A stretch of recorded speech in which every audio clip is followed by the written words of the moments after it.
¿Te has parado alguna vez a pensar en todo lo que hay detrás de una película? En fin, en cómo sería si pudiéramos ver la visión original del director sin la influencia del estudio. Es un tema apasionante, sobre todo ahora, con el boom de los montajes del director, como el famoso Snyder Cut de la Liga de la Justicia.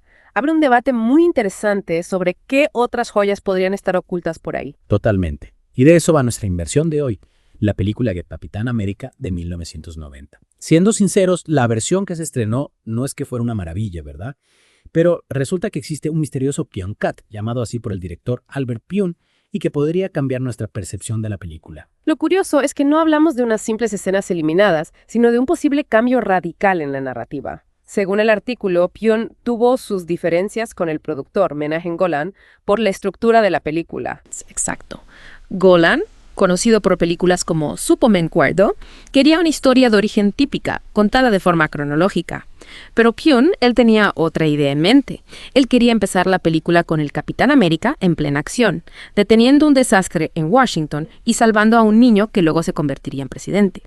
Y a través de flashbacks, iríamos descubriendo la historia de Steve Rogers, su transformación en el Capitán América y su misión contra Cráneo Rojo. Casi parece que Pyun buscaba un thriller político, con suspense y una historia de amor entrelazada, un enfoque muy diferente al tono, digamos, más ligero del montaje que se estrenó en cines. Incluso quería evitar usar canciones pop típicas, buscando un tono más sombrío. Parece que Pyun quería una interpretación más madura y compleja del personaje. Pero entonces Golan interviene, creyendo que él sabe lo que quiere la gente, y decide rehacer el montaje. Es la eterna lucha entre la visión artística y el estudio. Y por desgracia para Pyun no fue la única vez que le pasó. Recordemos que también dirigió Cyborg, otra película con una producción problemática. Nos hace pensar, ¿verdad? ¿Cuántas películas se habrán modificado en contra de los deseos del director, dejándonos solo con una sombra de lo que pretendían? Es difícil saberlo con certeza. Pero lo que hace este caso especial es que Pyun conservó su versión hasta su muerte en 2022. Se dice que guardaba latas con su montaje con la esperanza de que algún día saliera a la luz. ¡Qué fuerte! ¿Existe alguna posibilidad de que este Pyun Cut se publique? Bueno, no es tan sencillo. Aunque la viuda de Pyun ha expresado interés en compartir su versión, no se sabe qué obstáculos legales o de otro tipo podrían impedirlo. Pero hay otro detalle que hace esta historia aún más intrigante. Desde hace años circula una copia de trabajo no oficial del Pyun Cut. ¿En serio? O sea, hay gente que la ha visto. Yeah. ¿Y qué dicen? ¿Es realmente tan buena como se comenta? Esa es la gran pregunta, ¿no? Y aquí entra en juego la subjetividad. Los que han visto esta copia hablan maravillas de ella. Dicen que es muy superior a la versión estrenada en cines. Pero claro, mejor. Es un término relativo, ¿verdad? Lo que para uno es una obra maestra, para otro puede ser un tostón. Sin duda. Al final, todo depende del gusto de cada uno. Pero aún así, es inevitable sentir curiosidad por una versión en la que el propio director creía tanto. Por supuesto. Y aquí es donde creo que explorar estas versiones alternativas se vuelve tan valioso. Aunque no estemos de acuerdo en que una sea mejor que la otra, nos ofrecen una visión más completa del proceso cinematográfico. Podemos ver cómo se moldea una película, cómo las decisiones creativas pueden dar lugar a experiencias tan distintas para el público. Es como ver la misma historia desde ángulos totalmente diferentes. Eso es. Y en el caso de Capitán América tenemos la oportunidad de reevaluar una película que se suele descartar como un pequeño tropiezo. Quizás, solo quizás, el Pyun Cut revele una profundidad y unos matices ocultos que se perdieron en la versión estrenada en cines. Y fíjate, la existencia de estos montajes del director nos lleva a cuestionar la idea de la autoría en el cine. ¿Es realmente la visión de una sola persona? ¿O es un trabajo en equipo donde influyen productores, editores e incluso el público? Buena pregunta. Es como un rompecabezas gigante donde cada uno aporta su pieza para crear la imagen final. Y a veces esas piezas se cambian de sitio o incluso se eliminan dependiendo de quién tenga la última palabra. Totalmente. Y esto es especialmente relevante en las películas de superhéroes, que suelen tener fans muy apasionados con ideas muy claras sobre cómo se deberían representar estos personajes. Solo hay que ver las campañas que se han hecho para conseguir ciertos montajes. Se nota que los fans buscan una conexión más profunda con el proceso creativo, una oportunidad de ver la historia de una manera que se sienta más fiel a la intención del director. Y con el auge de las plataformas de streaming y las redes sociales, es más fácil que nunca que esas campañas ganen fuerza. Es casi como una democratización de la crítica de cine, donde la voz de los fans tiene más peso que nunca. Lo cual, en cierto modo, es genial. Les da a los cineastas la oportunidad de conectar directamente con su público e incluso de revisitar su trabajo con una nueva perspectiva. Pero también plantea preguntas sobre el equilibrio de poder en Hollywood. ¿Puede la presión de los fans influir en las decisiones de los estudios? Y es siempre bueno ceder a esas demandas. Qué interesante. ¿Dónde está la línea entre respetar la visión de un director y reconocer que el cine es un negocio? Exacto. Y no siempre hay una respuesta fácil. A veces la intervención del estudio puede mejorar una película, sobre todo si el director se está yendo por un camino que no va a conectar con el público. Pero otras veces puede asfixiar la creatividad y resultar en un producto soso y genérico. Es un equilibrio complicado. Volviendo a Capitán América, hemos hablado mucho de la visión de Pyun, pero ¿y la de Golan? ¿Por qué se empeñó tanto en cambiar la estructura y el tono de la película? Bueno, si nos fijamos en sus trabajos anteriores, Golan parecía priorizar el atractivo comercial. Era conocido por producir películas de acción, fáciles de digerir y que recaudaran mucho dinero.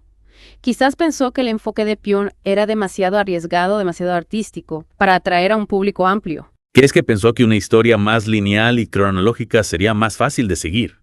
Sobre todo teniendo en cuenta que las películas de superhéroes eran un género bastante nicho en 1990. Puede ser. Recordemos que esto fue mucho antes de que el universo cinematográfico de Marvel lo petara en taquilla. En aquella época las películas de superhéroes se veían como productos de bajo presupuesto y con un toque un poco kitsch. Golan podría haber estado jugando sobre seguro intentando llegar al máximo número de espectadores posible. Pero al hacerlo puede que sacrificara la esencia que Pyun quería darle a la historia. Es el clásico lo que pudo haber sido. Y nos hace preguntarnos cómo habría sido la recepción de Capitán América si se hubiera estrenado la versión de Pyun. ¿Habría sido un éxito de crítica, un fracaso en taquilla o algo intermedio? Es imposible saberlo, pero es divertido imaginarlo. Y quién sabe, a lo mejor algún día tenemos la oportunidad de ver el Pyun Cut y juzgarlo por nosotros mismos. Hasta entonces, el misterio continúa. Y eso es lo que hace estas inversiones tan interesantes. Podemos explorar los entresijos de la historia del cine, descubrir las historias que hay detrás de las historias y cuestionar nuestras propias ideas sobre qué hace que una película sea buena o mala. Totalmente. Y hablando del Pyun Cut, el artículo menciona que hay quien dice que este montaje es mucho más que una simple curiosidad. Algunos incluso afirman que es una película totalmente diferente, que captura la esencia del Capitán América de una forma que la versión de Golan no logró. Es una afirmación bastante atrevida, y precisamente eso es lo que hace este caso tan fascinante. ¿Es el Pyun Cut una joya oculta? ¿O es simplemente la versión idealizada de un director que busca reivindicar su visión? Para responder a esas preguntas tenemos que analizar las diferencias entre ambos montajes. Me parece una gran idea. Y para ello tenemos una herramienta muy útil, la comparación en profundidad que ha hecho el youtuber Filmtrap. Han analizado a detalle las diferencias entre los dos montajes y sus conclusiones son muy reveladoras. Sí, y una de las cosas más interesantes que Filmtrap destaca es cómo Pyun utiliza el montaje no lineal para crear una experiencia más introspectiva y emocional. Mientras que la versión de Golan se centra en la acción y el espectáculo, el Pyun Cut se adentra en la mente de Steve Rogers, explorando sus motivaciones, sus miedos, sus dudas. Es como si Pyun quisiera humanizar al personaje, mostrarnos al hombre que hay detrás del escudo. Y eso es algo que, según muchos críticos, falta en la versión estrenada. Exacto. Y esto se ve reflejado en cómo Pyun trata la historia de amor entre Steve Rogers y Bunny Stewart. En el Pyun Cut, su relación es mucho más profunda y conmovedora, y sirve como contrapunto a la brutalidad de la guerra y la lucha contra Cráneo Rojo. Es curioso cómo un simple cambio en el montaje puede afectar tanto a nuestra percepción de los personajes y sus relaciones. Sin duda. Y esto nos lleva a otro punto importante que señala Filmtrap: el tono general de la película. Mientras que la versión de Golan tiene un tono más ligero y aventurero, el Pyun Cut es mucho más oscuro y melancólico. Pyun utiliza la iluminación, la música y el ritmo del montaje para crear una atmósfera de suspense e intriga que se mantiene a lo largo de toda la película. Es como si estuviéramos viendo dos géneros diferentes. La versión de Golan se acerca más de la película de aventuras clásica, mientras que el Pyun Cut tiene un aire de thriller psicológico. Exacto. Y esta diferencia de tono se extiende a la representación de Cráneo Rojo. En el Pyun Cut es un villano mucho más amenazador e imponente, y su presencia se siente constantemente, incluso cuando no está en pantalla. Es increíble cómo Pyun crea esa sensación de amenaza constante, sin recurrir a la acción desenfrenada. Y eso se debe en gran parte a su maestría a la hora de crear atmósferas. Utiliza la cámara de forma muy inteligente, creando composiciones visuales que transmiten inquietud y paranoia. Además, la música de Richard Band es brillante y contribuye enormemente a la atmósfera general de la película. Parece que el Pyun Cut es una experiencia mucho más rica y compleja de lo que imaginábamos. Sí. Y aunque puede que nunca veamos este montaje en una versión restaurada y oficial, el hecho de que existe y de que haya generado tanto debate es un testimonio del poder de la visión de un director. Es un recordatorio de que detrás de cada película hay una historia Y a veces esa historia es tan interesante como la propia película. Y en el caso del Pyongyang, esa historia merece ser contada. Es la historia de un director que luchó por su visión artística y cuya obra, aunque incomprendida en su momento, sigue resonando hoy en día. Es increíble cómo la música o la iluminación pueden cambiar por completo el tono de una película. Y sin duda, son herramientas muy potentes en manos de un buen director. Y en el caso de Pyun, parece que las usó con maestría para crear una experiencia mucho más visceral e inquietante en su versión de Capitán América. Y después de todo lo que hemos hablado, me surge una pregunta.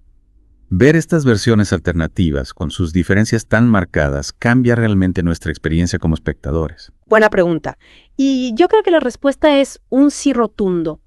Ver un montaje del director, sobre todo si es muy diferente al estreno en cines, puede cambiar por completo cómo entendemos una película. Es como leer un libro y luego escuchar los comentarios del autor. De repente descubres matices y temas que antes no habías notado. Exacto. Y a veces un montaje del director puede incluso salvar una película que al principio recibió malas críticas. Por ejemplo, Blade Runner. El estreno en cines con esa narración en off tan torpe y al final feliz un poco forzado tuvo críticas muy dispares. Pero el montaje del director de Ridley Scott, que salió una década después, fue aclamado como una obra maestra. Eliminó la interferencia del estudio, restauró la visión original de Scott y reveló la verdadera profundidad de la película. Entonces, ¿es posible que el Pyongyang de Capitán América ofrezca una revelación similar, que muestre el talento de Pyun de una manera que la versión estrenada no pudo? Es posible. E incluso si no cambia nuestra opinión sobre la película, nos dará un punto de comparación muy valioso. Podremos ver cómo la visión de Pyun difería de la de Golan y cómo esas diferencias afectaron al resultado final. Y eso es lo que hace que estas inmersiones sean tan divertidas. Nos convertimos en detectives de sillón, analizando las pistas y sacando nuestras propias conclusiones. Totalmente. Se trata de interactuar con el cine de una manera más crítica y reflexiva. Y quién sabe, a lo mejor nuestra exploración del Pyongyang inspira a otros a buscar versiones alternativas de sus películas favoritas y a descubrir nuevas capas de significado. Me encanta esa idea. Es como abrir un nuevo mundo de posibilidades cinematográficas. Exacto. Y recuerda, aunque no siempre estemos de acuerdo en si el montaje del director es mejor que el original, el simple hecho de explorar estas versiones enriquece nuestra comprensión del cine como arte. Nos recuerda que siempre hay más cosas por descubrir, por analizar, por debatir. Y eso es lo que nos hace volver a por más, ¿verdad? La búsqueda incesante del conocimiento cinematográfico. Bien dicho. Para terminar, ¿qué te gustaría que nuestros oyentes se llevaran de esta inmersión en el misterio de Pyongyang? Yo creo que lo más importante es acercarse a estos montajes alternativos con la mente abierta y con curiosidad. No esperes una película totalmente diferente, ni asumas que el montaje del director es automáticamente mejor. Tómalo como una oportunidad para ampliar tu perspectiva, para ver la película desde otro ángulo y para apreciar las complejidades del proceso creativo. Y tal vez, incluso para cuestionar tus propias ideas sobre qué hace que una película sea buena o mala. Exacto, porque al final todo es subjetivo. Lo que le llega a una persona puede no llegarle a otra. Y esa es la belleza del arte, que provoca conversaciones, estimula el pensamiento y nos invita a ver el mundo de formas nuevas e inesperadas. Muy bien dicho. Bueno amigos, esto nos lleva al final de esta fascinante exploración. Esperamos que hayáis disfrutado de la inmersión en el mundo de los montajes del director, en el intrigante caso del Pyongyang. Y recordad, hay un montón de misterios cinematográficos esperando a ser descubiertos. Así que seguir explorando, seguir cuestionando y seguir con esas inmersiones profundas. Hasta la próxima.